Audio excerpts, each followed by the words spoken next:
Good day. How is everybody doing? Electric Culture of Safety line team. Welcome aboard to our live line training center here in South Carolina. It's a beautiful day, wonderful morning. We got the birds flying around making all kinds of bird sounds. And you are in for a treat today. Miss Pamela Tompkins with SET Solutions, CEO and President of SET Solutions. She's got a really good one today, Contractor Safety Management. And it just still today is so strange how everything comes full circle and how it's like fate and destiny, and how Miss Pamela Tompkins used to work very close with my dad, Walter Beer, back in the early 90s, late 80s, and here we are back here, and it's just amazing how life goes. So welcome aboard, and Electric Culture of Safety, just go to electricculturesafety.com and hit on the promos. Look at the promos. If you see something, a topic, a speaker that you like, just email me, Brent at bierermeters.com. Email me for the episodes, and they're yours. No charge. Ms. Pamela Tompkins, SET Solutions, her company has paid for her to be here. Beer Meters, we pay for Mr. Jeremy and Miss Victoria behind the cameras to set this up and produce it. And then everybody who's part of Electric Culture of Safety, they get all these resources for no charge. That's what it is all about right there. We're forming a nationwide line team, partnership, safety partnership. Let me go over a couple of these topics that Miss Pamela shared, and her right-hand side man, Mr. Matt Edmonds, has shared. And 032, the heavyweight champion, the employee in charge. Got to have it. All these you got to have. Okay, so I won't say that no more. 041, electric power safety standards. Why do we need robust safety standards, and how do I apply? 052, does anyone have any questions? Encouraging people to speak up. That was Mr. Matt Edmonds. Got to have that one too. 071, reducing arc flash hazards through the use of effective controls. Miss Pamela, she does great technical topics, and that's one of them. 072, right after 071, Pamela's back, and she shares lockout, tagout, de-energizing lines and equipment for employee protection. Great. 073, what do you expect? How expectations or lack of will influence behaviors. Nice, Mr. Matt Edmonds. And then today, contractor safety management. So everybody put your hands together for Miss Pamela. Type good morning, practice. If you got any questions, just type it in. Mr. Jeremy will let her know if there's any questions, but practice, type good morning, just so you know how to type and what to do.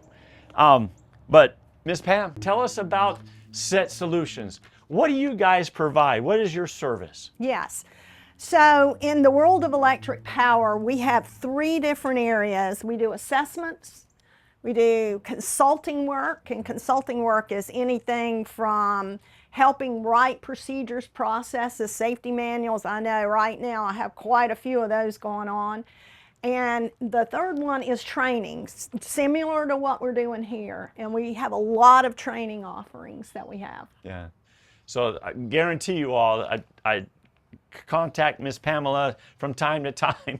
And you know, our XY axis, work and time, right? I'm telling you, Miss Pamela is up here doing the work thing all the time. So great person to contact, and they have awesome solutions for your line team back home. And I know she travels all around the country. So give it up, give a clap, Miss Pamela, and Miss Pam, thank you. Thank you. All right, Thank appreciate you you very being much. here. Thank you. Well, I'm excited today. I'm going to talk to you a little bit about, and the topic is contractor safety management. But honestly, we're going to talk about just some of the things in the contractor world.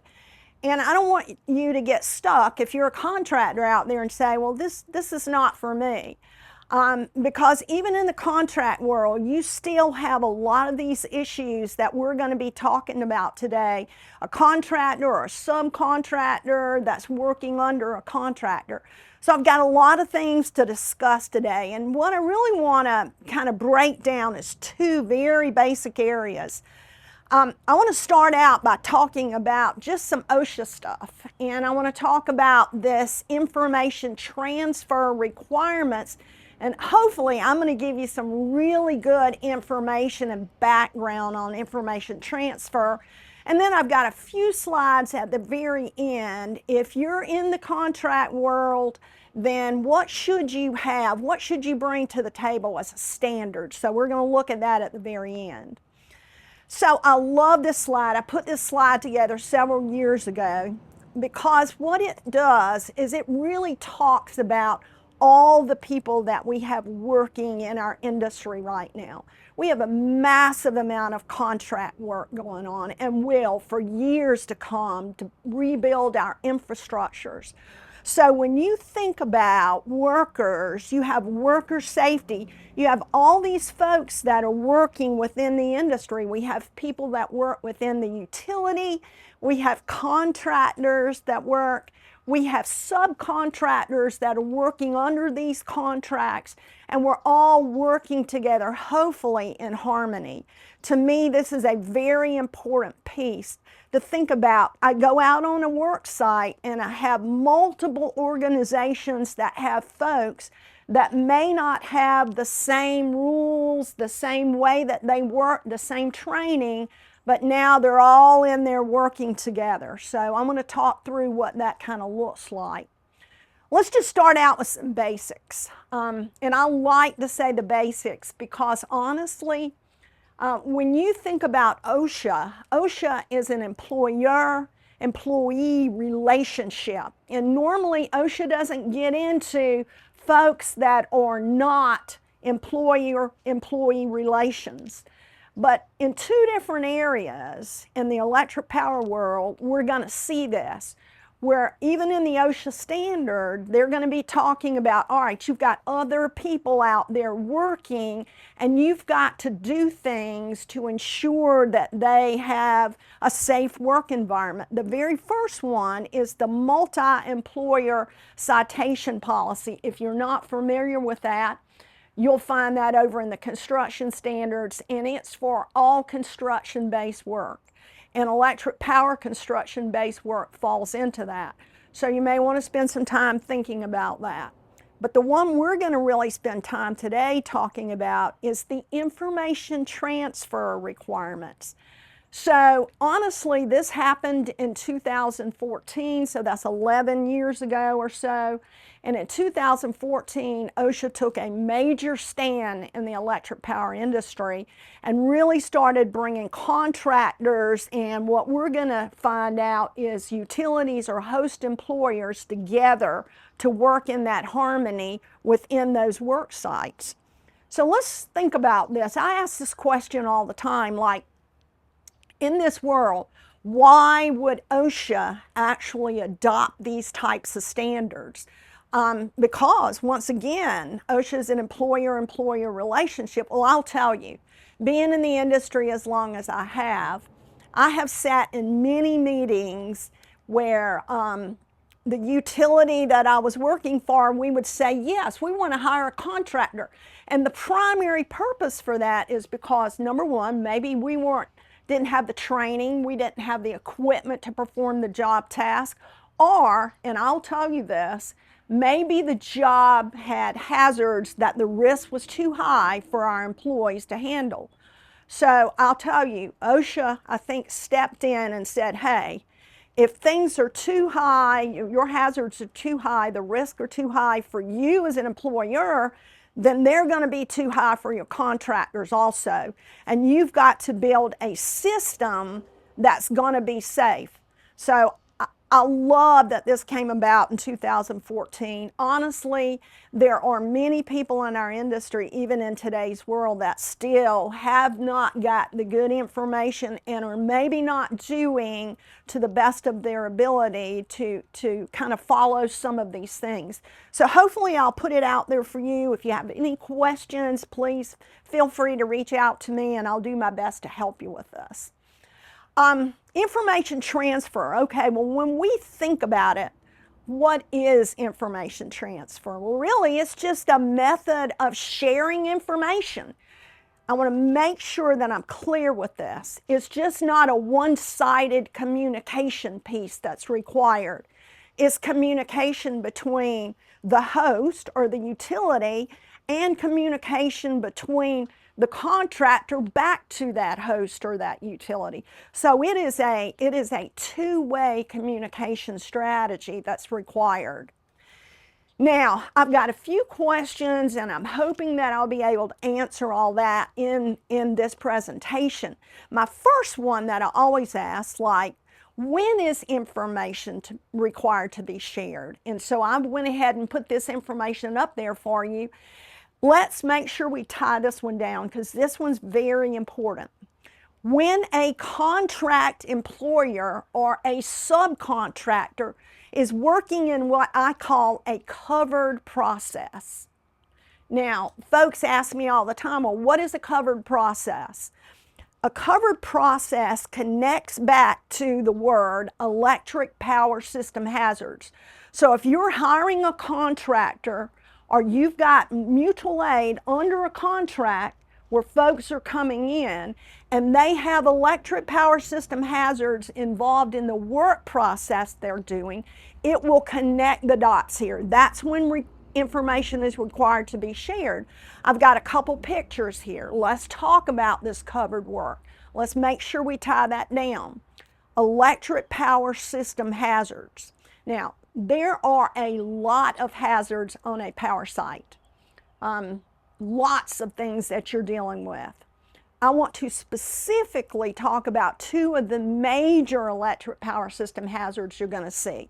That is step and touch potentials you're going to see, and you're going to see electric flames and arcs. Now you're going to see fall hazards, you're going to see some other very specific things, and I'm going to talk about a few of those here in just a few minutes.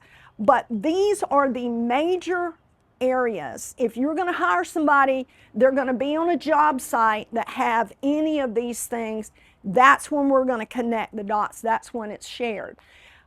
It doesn't matter what type of job site. If you work in a generation facility, a lot of times folks don't connect the dots in generation. If you work in a generation facility, you're required to share this information. If you work in the transmission world, in the construction world, or if you are in the general industry or the maintenance world, you're still required to share this information. Or definitely in the distribution world. So in the distribution world, if you've hired contractors to go in and put in infrastructure, then they fall into this information transfer, or they may be in the maintenance world working for you. They fall into the information transfer. All right. So what is my second question here is, all right, who is required to share and receive information? So there are two words that I have here. That is two areas, is the host employer and the contract employer. So let's tie down exactly what that is. It's not as easy as just the utility. Let's talk about the host to start with. Typically, the host is going to be the electric utility. But in this instance, if there is some area of your utility that you have someone operating, I see this a lot of times in generation sites where there might be solar, wind, some other type of distributed generation. You're going to see where utility might own it, but they don't operate it. So the operating entity is required to share that information, all right? So that's a major thing in this world. Now, in the contract world, let's talk about contractors. So in the contractors, there is certainly the prime contractor on a job site, and then there are all the subcontractors that fall under that. You think of, if you're building a substation and you hire a prime contractor and they're coming in and building that, and they're hiring, let's say, 10 subs under it, all these folks are required to receive that information. And we're going to find this out, but the host employer has a responsibility for due diligence to ensure that all the folks that are working under that contract receives that information.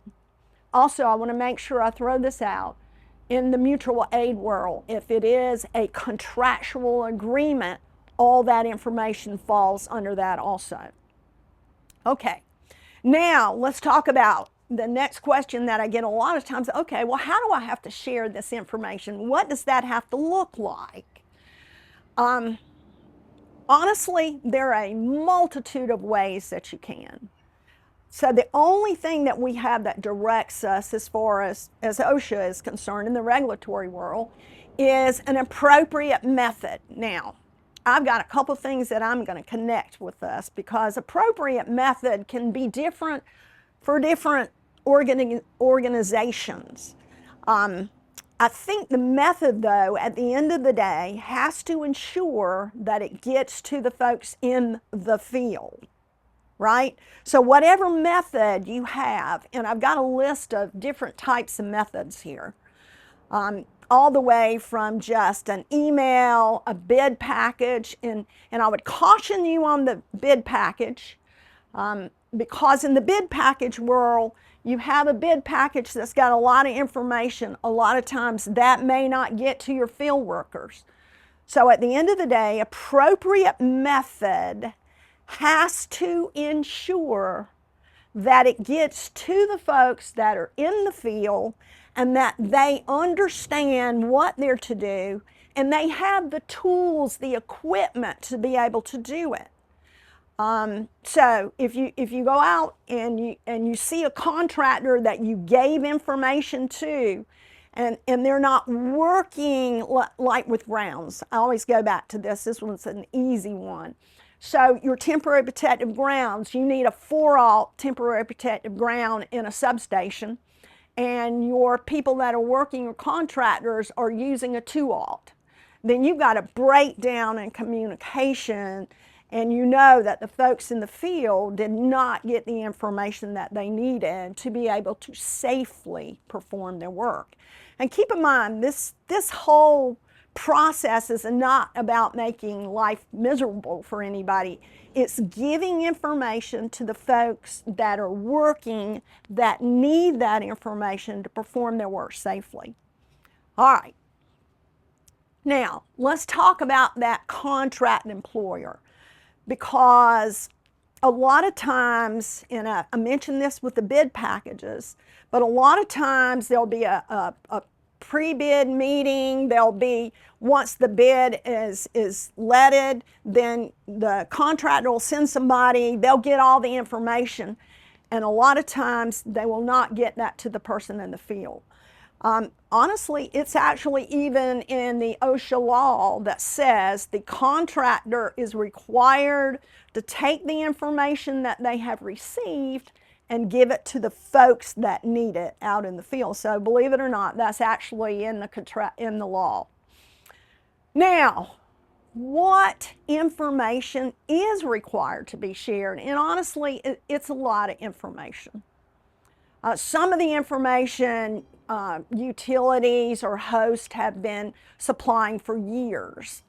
But there is a good bit of information that maybe folks have not thought about. So let's go over kind of the list. I'm going to talk through it as well as I can. Once again, if you have questions, just give me a call. There are two major areas that were connected in this area. One is something called existing characteristics, and the other one is the conditions of the system. So I always ask this question, like if I'm talking about the characteristics of someone, I always think about, well, what's the look of it? What is it all about? What does it look like? So in your power system, the characteristics is the makeup of your power system. So what your power system is it a multi-grounded Y system? It is a delta system? What does it look like? How have you configured the system? What does it look like?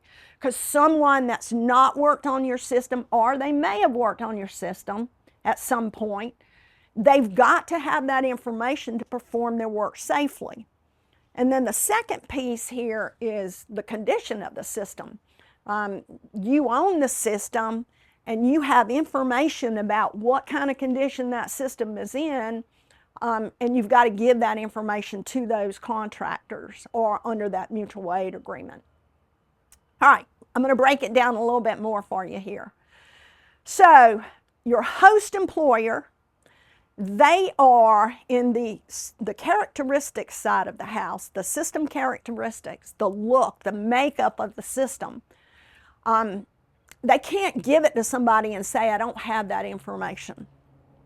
And that is something very unique in the standard. If you don't know what your system looks like, you've got to figure that out. You've got to find it out to be able to give it to a contractor. And I'll bring this up.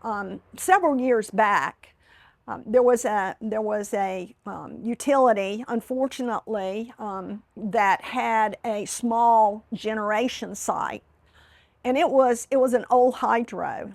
And the old hydro, of course, had been there probably since the 40s. I mean, it's been there a very long time. So they had a contractor that worked in that hydroelectrical contractor that worked in the hydro, knew the hydro very well. But honestly, unfortunately, they had a major incident occur. And this was one of the major things that came out, that the utility didn't have one lines, didn't have anything on the system, and basically said, well, the contractor, they worked there a lot longer. They know the system better than we do. That can't happen. That's a great example of what this is all about, that you own the system, you've got the information. If you don't, you've got to get the information. The next one is the condition of the system. You know, I said this earlier, you know your system, you know what it looks like. Hopefully you know what the condition of your system is. This one is a little different, like you don't have to go out and actually figure out what the condition of your system is before you hire the contractor to come in to work on your system if you don't already have it. But if you have a pole inspection program, you have a line inspection program, you have some type of inspection process where you have information that can be shared about what the system integrity looks like, what it looks like, then you've got to be able to provide that information. I always use the pole inspection world for that because, you know, in the pole inspection world, a pole inspector may come in and find hundreds of poles, and if you're a large utility, hundreds of poles that need to be changed out, and you build a change-out system. But then in the meanwhile, you hire a contractor that's going to end up coming in and doing something on that area. You've got to give them that information that, hey, we have some issues with these poles, or we have some issues with these structures. That's another very, very big issue, and I'll talk a little more about structures here as we go along. All right, so let's look at system characteristics. The look, the make, the feel of what of a power system looks like. So certainly you're required to give the nominal voltage of the lines. That's no biggie. That's been done for many years in the industry. Any contract, you're going to have that. So that one's not a big one.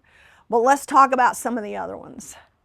All right, if you know that you have areas within your system where you have hazardous induced voltages that could be present on your system, that one is a major one, because there's no way that someone that's coming in to work on your system's gonna know that. They may know, certainly, I've got a parallel transmission corridor here, and I most likely have some induced voltage. But if you have some information on what that could be, then certainly you've got to give that information. You've got to give them the presence of protective grounds. And I always get people to think more about this. We're talking about equipment and system grounding now, what it looks like. You know, one of the big ones for me is neutral positioning on a pole. Where your neutral positioning is on a pole, it may not look like a configuration of what someone's used to seeing. It could be on an arm with energized conductors.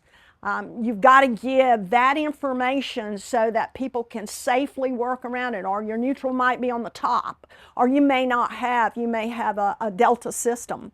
So you've got to give that information.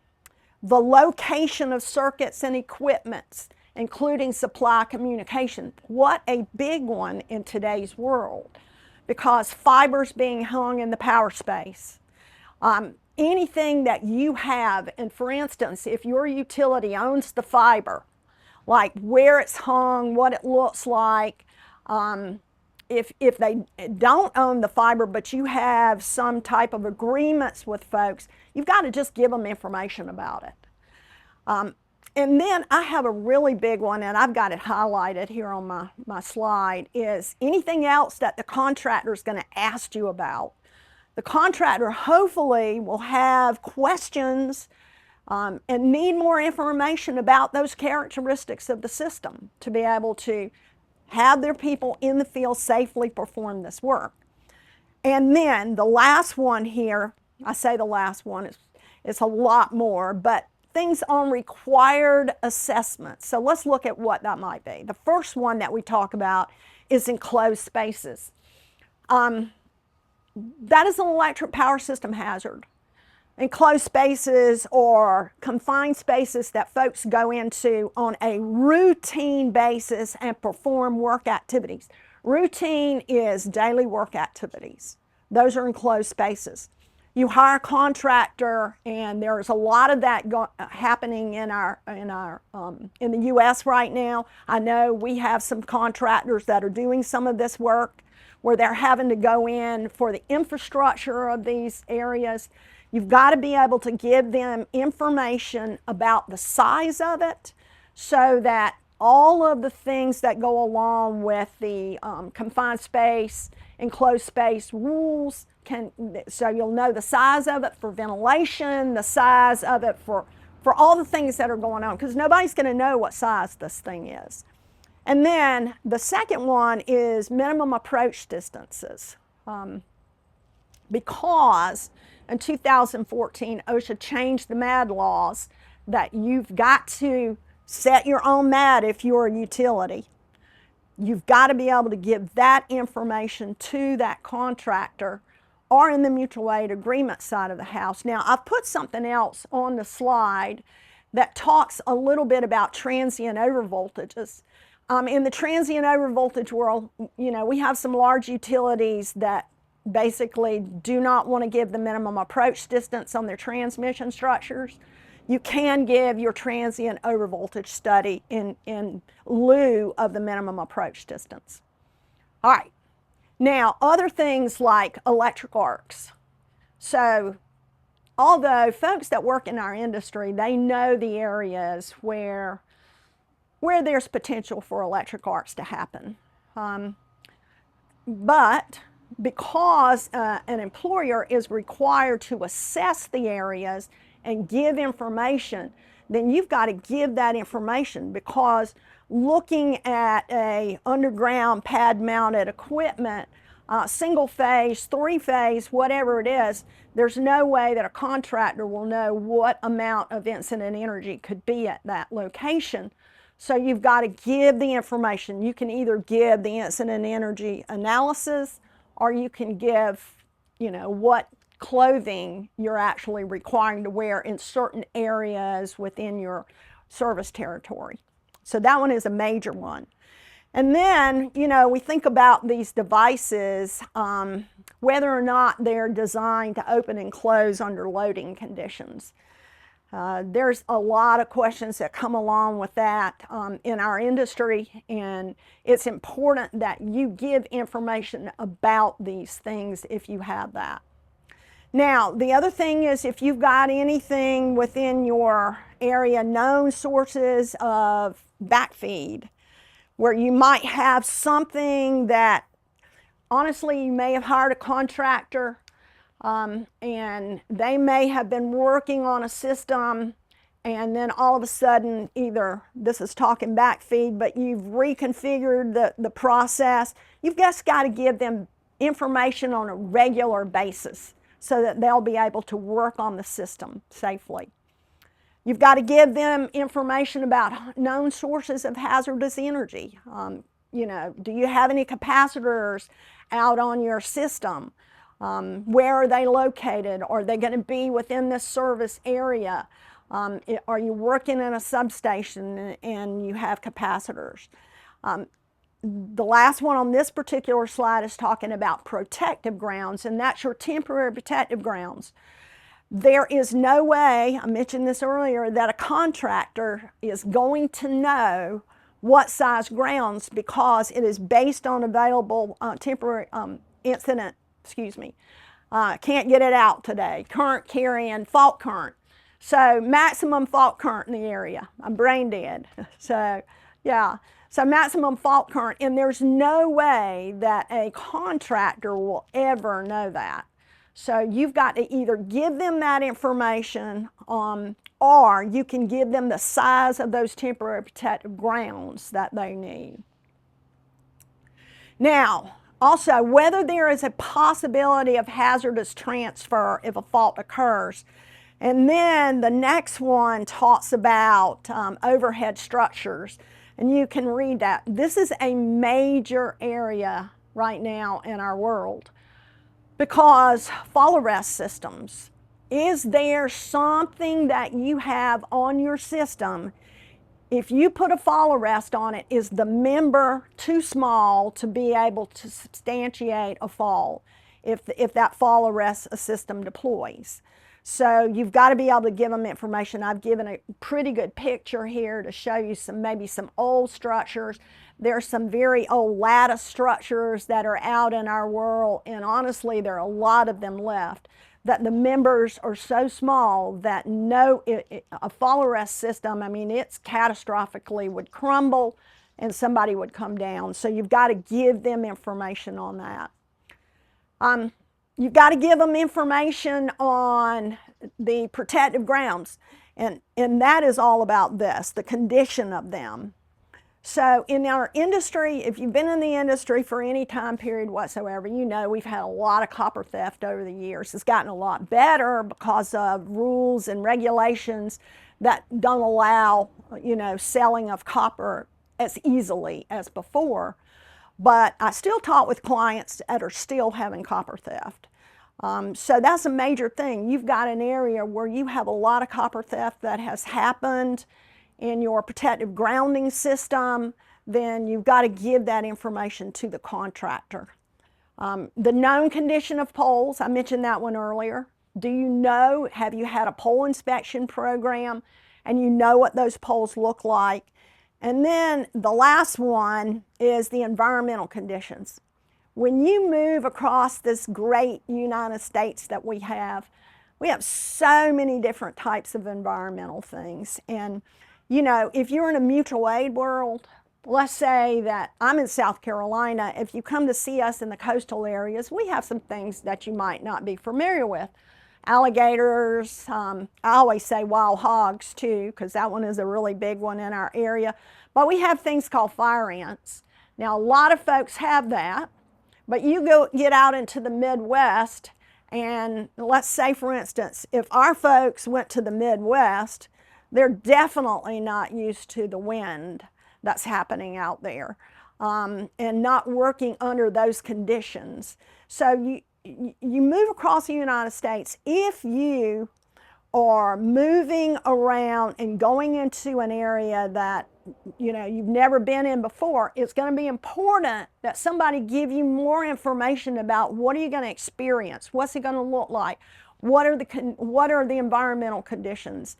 And like I say, I think that is just a major, major piece. Now, I want to talk just a little bit. That's kind of my list. Honestly, there's more things on the list. And being proactive in this world, I've seen a lot of folks that are doing a great job on this. And they have a pretty massive process and procedure put together on it. And then I see some folks that are just following this list. I would suggest that you think outside the box and think about the characteristics of your system, the look of your system, and give that information if it's more than this. Now, let's talk about that contract employer. This one is like a major, major piece. And I say this because we have contractors that we work with that actually go out and, they're in the line inspection program or the pole inspection program, and like they're constantly going to be finding things. That contract employer has 2 days to be able to, if they discover something while they're out there working, they have 2 days to report that back to the host. I say that is not good enough, and honestly, I don't think anybody does that or takes that much time. But what I do say is there should be a reporting process for the contractor to get that information back to the utility, but also what type of information does that utility want to come back? I mean, in a pole inspection process, it could be pages and pages and pages of stuff. So it should be outlined very clearly, like what do we consider a hazardous condition? What do we want? What does it look like? That one is a major one, but there is a 2-day time period there. And the last one is a little different, because what we're trying to say here is that, go back to that first slide that I showed where I had all these people that were working on a job site. Now I got all these people in here working together. Now how do they have to work? And so OSHA came out and said, you've got to be able to coordinate your work rules. And a lot of folks say, well, that means, you got to follow the same safety rules. You got to do this, you got to do that. Well, your company rules may say that, okay?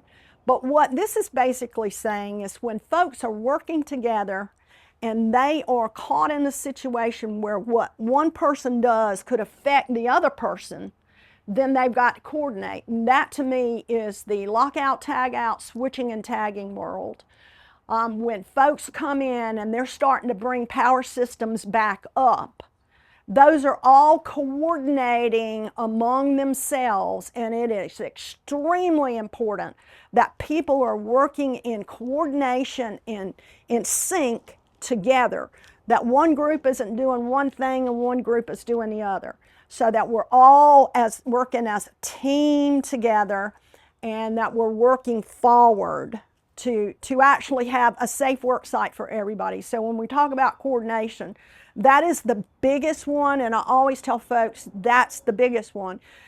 If you hire a contractor, I know a lot of folks, I just heard this 2 weeks ago or 3 weeks ago now. Yeah, the utility doesn't want to give us their information on lockout, tagout. Honestly, that hurts my soul, because that is not the way this works. In lockout, tagout, because you've got folks that are working on a power system, it will affect other folks that are working in the utility on the power system. It will also affect the people that are out in public. So it all has to come together. So that's basically what this slide is saying. Hopefully that makes sense. Now I've got a couple slides here on that contractor safety management, and if you don't have a standard, I would definitely say it's important for you to have some of this stuff in a standard, in a process on what you're going to be doing. There are four major areas, whether you are a utility, whether you're a contractor. And contractors a lot of times say, well, we don't need a contractor standard, we're a contractor. No, I would say that you need one, because you have contractors working for you, just like a utility has contractors working for them. There should be a very robust pre-qualification process.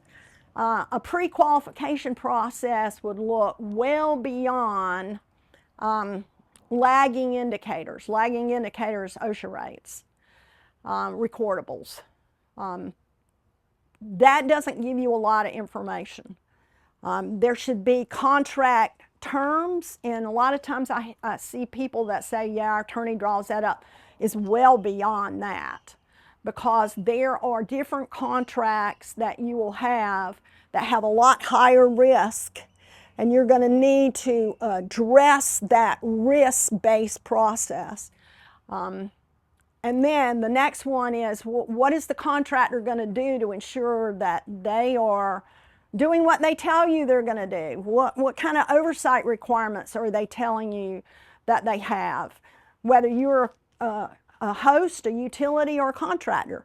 If you're a contractor and you have subcontractors, you would want to have the same thing. Like, okay, if your subcontractor's telling you that they're doing something, then how are they doing it? Wanting to know that information. And then an evaluation, safety performance evaluation. I've got a couple slides on this, on the pre-qual. Let's look at this. It is so important that you capture your expectations for that contract work, whatever that contract work is.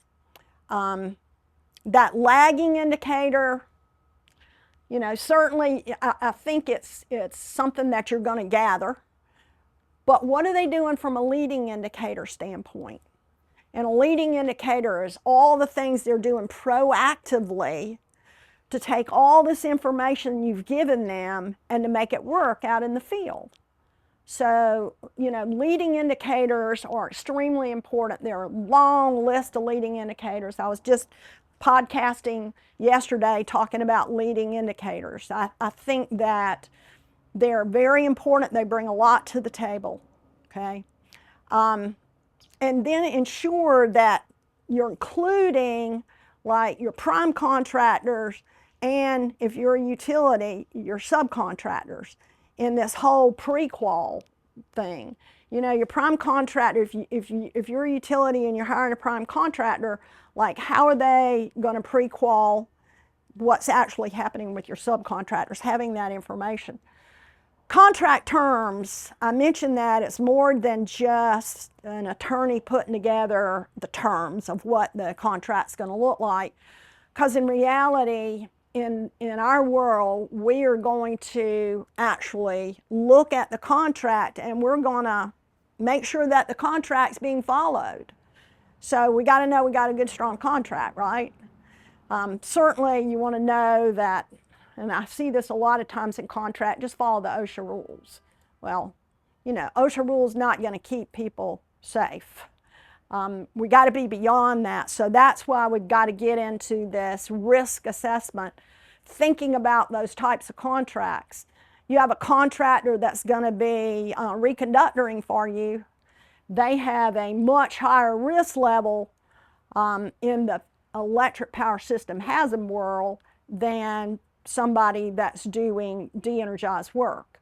So it's really important. The safety performance expectations, what do you have? What is the responsibility and accountability for them? What responsibility do you have? How are you going to ensure that they are doing what they say they're doing? How are you going to hold them accountable? The safety performance expectations set the stage. What do you require? What do you want?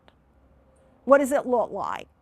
You know, all these things, the oversight processes, the qualifications. I have people pick up the phone a lot and ask me, well, how do I require a contractor to have people that are qualified? I say, get them to show you how they qualify them. What is the process? What does it look like? Is it just a checklist? Is there a process in place for that? What does it look like? What are your requirements for contractors and subcontractors? How will the contractor ensure subcontractor compliance? That was a big one.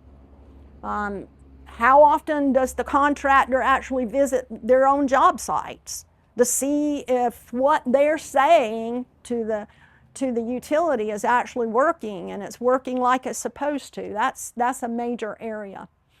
And then on the safety oversight, there should be a contractor plan and there should be a utility plan, because the contractor should say how they're going to provide oversight on their jobs, but the utility should say how we're going to provide oversight on the contract, if that makes sense.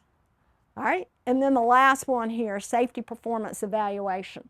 You gotta evaluate. If you don't have an evaluation process, and here's the big one too, when you evaluate, what type of feedback are you giving, and at what point on your evaluation has what is happening with the contract gone beyond your ability to keep the contract.